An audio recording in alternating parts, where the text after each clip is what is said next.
Just bend over, grease it well. Such a suggestion might just be welcomed by Ray Hillikin here, or perhaps by the so-called perfect ones, or maybe by some of the boys over at Court 69. But the Nova Scotian jesters take it to another level. What is this? A circle jerk or something? That's definitely not urine, unless urine comes in spurts. This class from 1992 was called Hurt's Pain-Inflicting Ones. The pin depicts a character in a wheelchair who has apparently been injured by the large cock, or rooster if you prefer. Not sure I know what this is about, and I'm not sure I want to know, but it doesn't look like the donkey is enjoying it. Since it is a donkey, it doesn't qualify for the horse's ass theme. So I refer to this picture as the compromised ass. The next few pins, however, I am sure what they are about, and it's pretty bad. Why is that sheep so worried about the man in the kilt approaching it from behind? Montana Love Boat? Gimme a break. It even came in 2 styles for the discerning collector, and also in silver or gold tone. Now if you think I might be going too far here, the next picture should settle all doubts. Seriously, you guys, what's up with the sheep? I'm getting worried here. As far as the trips to Brazil and the allegations of child sex tourism, the jury is literally still out. According to the defendant, I menace the allegations that'll be proven in court. I've told you that before. You've seen these allegations in this lawsuit. Richard, what can you tell us about that? Just what I've told you, that I'm innocent of them. To set up, start with a competitor, an angry competitor. You know the story. Whatever the truth may be, it is true that only a handful, less than 1% of the jesters, actually took part in these trips. Therefore, I shall not dwell upon them for long. What is certain is that for some years, small groups of jesters would take fishing trips to Brazil. As one might expect, these jesters on the Amazon adventures apparently included man fun. Allegedly, however, some of these girls were rather young, some of them even pre-teens, lured into the boat by the promise of temporary maid work during the cruise. Once aboard, they allegedly discovered that their real job was to drink, get high, and have sex with the foreigners. Not all of the girls were dissatisfied with this arrangement, many becoming yearly participants, and some helping to recruit others. The major complaint the girls all had in common was they were underpaid, 60% of what they were promised. Another witness, a tour guide, said the same, claiming that the Masons group never tipped, which angered him, since most of his income came through tips. Indeed, if the allegations do turn out to be true, it's ironic that much of the trouble might well have been averted if these affluent gentlemen had simply greased the wheels better and not shortchanged the locals. Perhaps it's time to review those morality lessons, guys. So what does all of this mean as far as Freemasonry is concerned? Are the Jesters a Masonic organization? That depends on who you ask. It's important to remember that the United Grand Lodge of England won't even recognize the shrine, let alone the Jesters, which settles the question right there for many. In the majority of the US, however, the shrine is recognized, and before 2007, the consensus here would be a nearly unanimous, yes, the Jesters are an independent body of Freemasonry. Take this chart, displaying the emblematic structure of Freemasonry. We see the Jesters featured alongside other Masonic bodies, slightly above the shrine and slightly below the 33rd degree. Or how about the list of U.S. National Masonic appendant bodies? Though the Jesters were removed shortly before the recent scandals became public, they were included up until May of 2007. The Jesters themselves have always claimed to be Masonic, declaring they proudly believe and participate in Masonry. Their websites repeatedly call them a Masonic body, the meta-description of one tagged a little-known Masonic order. But what one says to the public is much less important than what one says to the government, especially regarding taxes. A few years back, the Jesters' headquarters in Indiana temporarily lost its tax-exempt status. In 2012, it also lost its appeal to the Indiana Board of Tax Review on this matter. The ruling was revealing, recounting the arguments put forth by the Jesters, stating in part, the petitioner presented two cases in support of its argument that, because the Jesters is part of the Masonic fraternity, the Jesters is a religious, charitable, and educational organization, and its property is therefore used for exempt purposes. In response to questioning about the property's charitable use, Alex Rogers, a representative of the Jesters, testified that the basic Masonic fraternity is looked upon as charitable, though he admitted that the organization itself had not written any checks to the Shrine Hospital or to any other charities. The Jesters is part of the Masonic fraternity, which Mr. Rogers testified is the highest respected fraternal organization there is in the world. According to Mr. Rogers, the Masons is a character-building organization whose purpose is to strengthen the individual character of a man through its rituals and through its teachings. The purpose of the Jesters is spreading the gospel of mirth, merriment, and cheerfulness, promoting fellowship and fraternity among members, and extending good cheer and assistance to the general public, which furthers the Masonic principles of brotherly love, belief, and truth. The argument was clear. Masonry is wholesome and charitable. The Jesters are part of Masonry, therefore the Jesters are wholesome and charitable. They also argued that, since the headquarters maintained a museum of Jester memorabilia which was open to the public, it was thereby providing a public service, although Mr. Rogers testified that the museum is not on the National Museum Registry, and that the museum's hours were not advertised anywhere outside of Jester publications. The county argued this was insufficient grounds for exemption, partially because the organization does not serve the class of people that are legitimate subjects of charity, and because the government has no obligation to provide entertainment, merriment, or mirth. The county further argued that the Jesters is not engaged in any charitable activities, and any educational activities are limited to the membership of the Jesters. The Jesters' exploits would be curious enough were they confined to the profane world, but this is not the case. Instead, they reside at the heart of American Freemasonry. This is problematic for a variety of reasons. For one, they connect themselves to Masonry, claiming to further Masonic principles while rendering public service. Despite the lack of evidence for this, they still operate under tax-exempt status. This allows members to make tax-deductible donations, which, of course, go towards funding the mirth. Mirth which is reserved exclusively for themselves. In other words, the Jesters provides a way for its members to take their tax money and party with it. Also, the majority of Jesters are married, so their sexual activities not only violate their Masonic oaths, but their marriage vows as well. And adultery is not the only Masonic offense committed by the Jesters. It seems they break all the rules. Although these vary between jurisdictions, the following can generally be said to be true. Gambling is a Masonic offense. It is also a staple of Jester functions. Intemperate drinking is another Masonic offense that the Jesters are famous for. Profane swearing, Jesters take it in stride. And, of course, fornication and cohabitation with lewd women is also a Masonic offense. How can this be? Masonry claims to be a war of the spiritual against the material and sensual. But as the rank and file diligently compass their passions, some so-called elders do quite the opposite, claiming to do so in the name of advancing Masonic principles. Furthering this hypocrisy, many of these men somehow manage to cling to the belief that they are perfected beings, saying things like, "I'm pure and virtuous and wholesome and innocent. How can you say anything bad about me?" "Gee, Bob, isn't that just a bit prideful?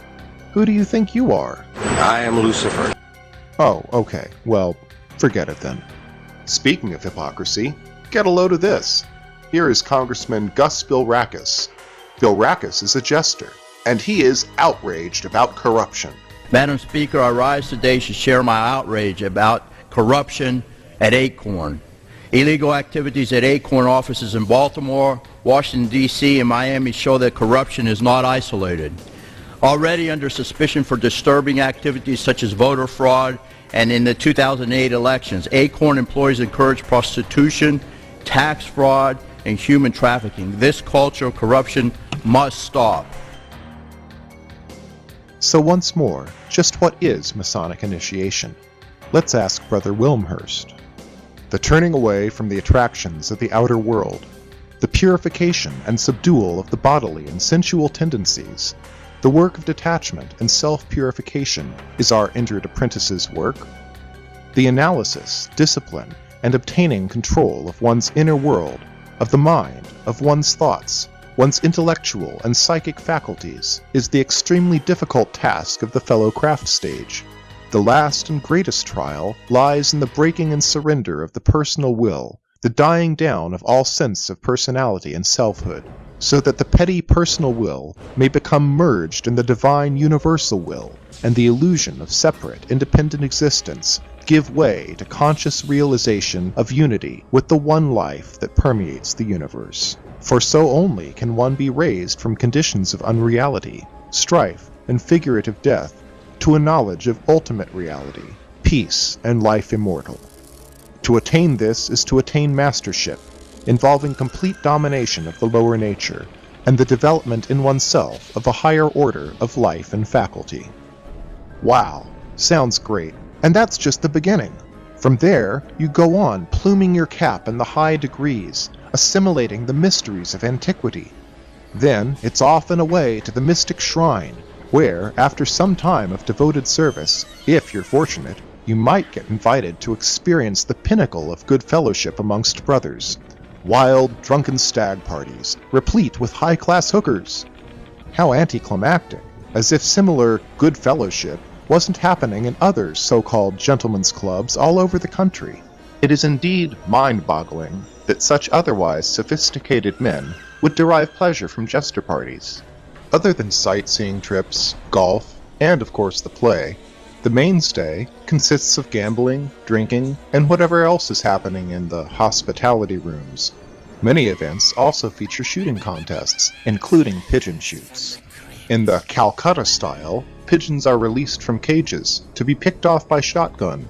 The men gamble on who can kill or maim the most pigeons, which are afterwards discarded. Then there's the Columbaire type, where some guy hurls a partially plucked pigeon over a line, which I suppose is slightly more sporting. Although these are outlawed, or at least heavily frowned upon in many states, they are one of the jester's favorite type of shoots, though they also engage in skeet shooting, pheasant hunts, even machine gun shoots. Man fun, you say? Perhaps, but to me it seems like a cruel joke. After years of preparation and striving, one reaches the inner sanctum, only to be invited to engage in adultery alongside one's brothers, get drunk, gamble, and shoot pigeons, all well hidden from the prying eyes of the profane. Oh well, different strokes, I suppose. If that's what these men want to do, then as far as I'm concerned, they have every right to do so. The problem is that it is done in the name of furthering Masonic principles, under the guise of a tax-exempt Masonic charity. When Manly P. Hall called Freemasonry a fraternity within a fraternity, an outer organization concealing an inner brotherhood of the elect, was he referring to groups like the Jesters? I certainly hope not, and I honestly don't believe that he was, and therein lays the rub. Freemasonry is composed of men with differing ambitions, among whom are mystic seekers looking to better themselves while plumbing the mysteries of the universe, and those for whom Freemasonry is a good old boys club for the purpose of power and privilege. Chris Hodap, author of Freemasons for Dummies, wrote, "I once had a friend who asked the question, what good is it being a member of a secret society if you can't get out of traffic tickets or get serviced by a hooker with a cop watching the door for you? If that's what a man is looking for, then the Jesters need to split from the shrine and just go be a sex club. And if the shrine condones it, perhaps the shrine needs to split from Freemasonry as well. There have been calls for years to split from the Masonic fraternity. The Jesters are one more reason to head in that direction." Brother Hodap, a Shriner himself, is not alone in his opinion. Not that the shrine doesn't do good work at the hospitals. It does, but so do many other charities that have no part in Freemasonry. In 1905, Imperial Potentate Collins adjured all the potentates, "Can we not make a united effort so that the world at large may know that when we are Shriners, we stand for that which is highest, purest, best, and noblest in Masonry?" Yet today, the Shriners are known as the party boys of Masonry, and it's unlikely that all the parades with clowns and toy cars have done much to improve this image. 2 states recently declared the shrine to be clandestine. Why? Because the shrine insisted on retaining non-Masons among its members. Since the shrine apparently cares so little about this prerequisite, perhaps it's time to relax it entirely. This division would go a long way towards righting things, but it will never answer the basic question: why? The fact remains that up until the year 2000, the mirth was reserved exclusively for a select group of 32nd and 33rd degree Masons or Knights Templar, and even to this day, most of the members are on the same level. Though this may seem outrageous, an examination of history reveals it to be the norm. Most anywhere we look, the leaders of the people, the rich and the powerful, are wont to engage in debauchery. The Jesters appear to be following a tradition long enjoyed by the aristocracy. Let's look at a few historical examples, shall we? We turn first to the all-joking, all-drunken synod of fools and jesters. Established in 1692 by Peter the Great, Tsar of Russia, this group eventually included every man of power within the Tsar's government. Its rituals included heavy drinking requirements and buffoonery, while masquerades, mocking the church, and eroticism were the order of business. Then there were the Hellfire Clubs, a series of clubs billed as meeting places for persons of quality, where aristocratic rakes would engage in drunken orgies and also mock the church. The most infamous of these, founded by Sir Francis Dashwood, included the Lord of the Admiralty, the Paymaster General, a former Prime Minister, members of Parliament, the Prince of Wales, and other notables such as Benjamin Franklin. The club itself was decorated with mythological themes, phallic symbols, and other sexual items. Calling themselves monks and dressing in varicolored habits, they clothed the girls, or nuns, in white habits and masks, decreeing they must consider themselves as the lawful wives of the brethren during their stay within monastic walls. The club's motto was, "Do what thou wilt," and its rites, an historian has said, were of a nature subversive of all decency. This was for public consumption, however, for, though all of this was true, the club also doubled as a center of British espionage, and Franklin was British Secret Service Agent Number 72. After all, why would men in such powerful positions get together and engage in nothing but dalliance? Or how about Bohemian Grove, where several thousand high society men, politicians, business leaders, etc., converge each year to party? An observer has said, "The mood is reminiscent of high school. There's no end to the pee-pee and penis jokes," suggesting that these men, advanced in so many other ways, were emotionally arrested sometime during adolescence. This reminds of the Jesters, who, even at their national conventions, enjoy humor too perverse to repeat out loud, orated in their official proceedings by one of their royal officers. These lovely jokes are from the proceedings of the National Court of 2009. It seems the elite have always behaved this way. From Silvio Berlusconi and his bunga-bunga parties to King Take-Your-Pick from history, privilege often breeds excess. The old aristocracy is replaced by a new, which in time mimics the excesses of the old. Sad as it seems, the adage, "power corrupts," appears to be true. Another similarity to the old aristocracy is the obsession with blood. Say hello to Sobib, whose Arabic title translates to Order of Brothers in Blood, the S supposedly standing for secret or sacred. Sobib is an invitation-only order of jesters, truly exclusive, with just 254 active members in 2008. Few in number, this handful of men nevertheless dominate the Jesters, and therefore the shrine. Since its creation in 1979, all but one royal director has belonged to Sobib. The proceedings of the National Court of 2009 further reveal nearly all of the highest officers to be Sobib members. Ineligible members aside, all but one past royal treasurer was a member, all but 2 representatives ad vitam, and the majority of the royal court. Just what its members do is unknown. It is known, however, that some 1 out of 4 either resign or get expelled, so it's clearly not for everyone. And while a name like Brothers in Blood might conjure up all sorts of images, an analysis of the Sobib directory suggests a possible explanation. Of this small pool of men, many are related, and more than a few are, quite literally, brothers, or fathers and sons, some of them initiated on the same day. In the rise to the top, it seems that merit is not the only consideration. This is an exclusive members-only club. These youngsters, born of the right bloodline, don't know how privileged they are. Lower-ranking individuals are literally left out in the cold. As a side point, it's curious to note that both Ronald Tills, the corrupt judge from Buffalo, Gary Martin, the royal director who feigned ignorance when that particular news broke, and Alex Rogers, who represented the Jesters in their tax appeal, were all members of SOBIB, along with Jim Kennedy, Neil Hurt, Tyler Young, Bob Haynes, Dave Curry, and C.K. Davis, whose little devils give birth to mirth. In the making of this documentary, I acquired information from a number of sources, one of them being Sandy Frost, whose book, Vampires of Charity, I agreed to promote.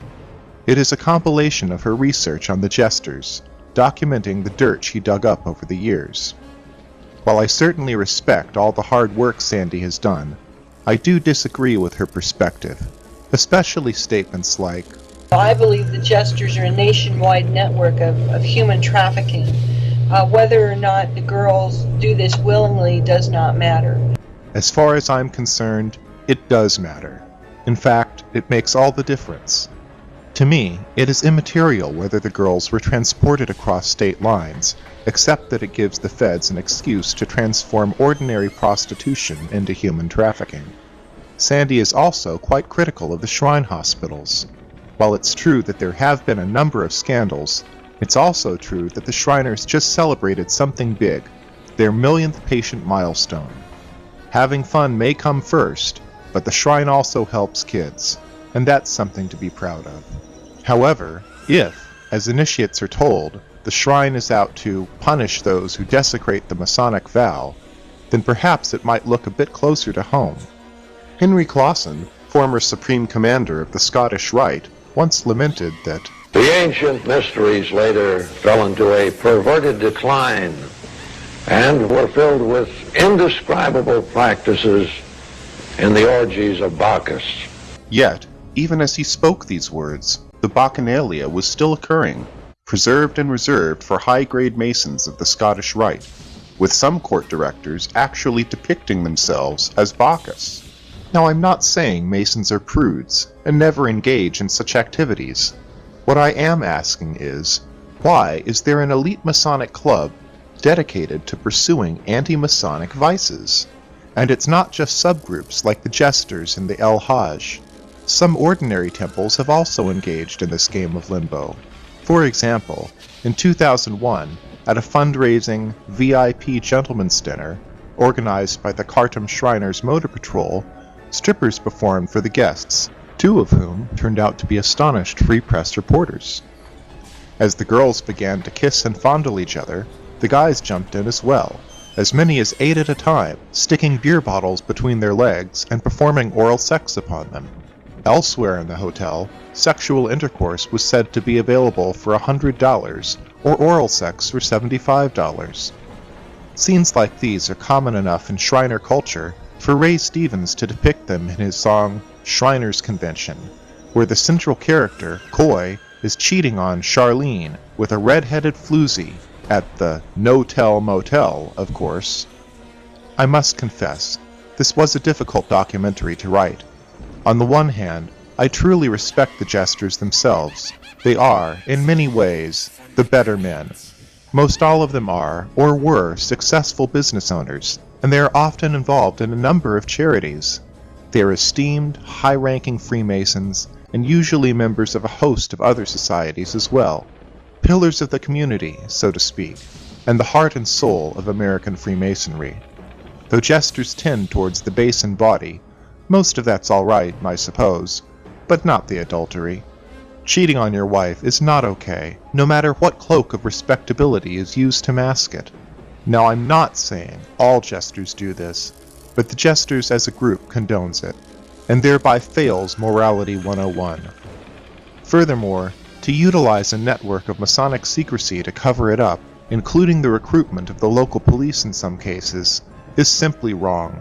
When Masonic secrecy is used for decades to conceal institutionalized corruption, what might that say of the craft in general? When vows of secrecy and oaths of allegiance are used for deceitful purposes, do they not give good cause for folks to be wary of Freemasonry?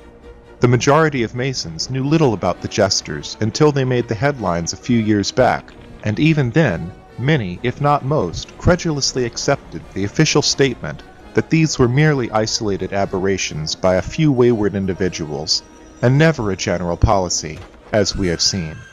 The fact that such widespread deception could occur within the craft itself should give everyone pause for thought. In conclusion, I hope this film will help to set the record straight. This is my goal, for, although I am a lover of liberty, I am also a lover of truth, and of the hope that both will someday coexist in an open, honest world. Finally, though the order itself may be something of a jest, most of its members are outstanding individuals. So let's not sit in judgment, for, truth be told, we all play the fool from time to time. Therefore, I shall conclude this documentary in a Jester tradition, with an excerpt from The Fool's Prayer. The ill-timed truth we might have kept, who knows how sharp it pierced and stung? The word we had not sense to say, who knows how grandly it had rung? Our faults no tenderness should ask, the chastening stripes must cleanse them all, but for our blunders, oh, in shame, before the eyes of heaven we fall. Earth bears no balsam for mistakes, men crown the knave and scourge the fool that did his will, but thou, O Lord, be merciful to me, a fool.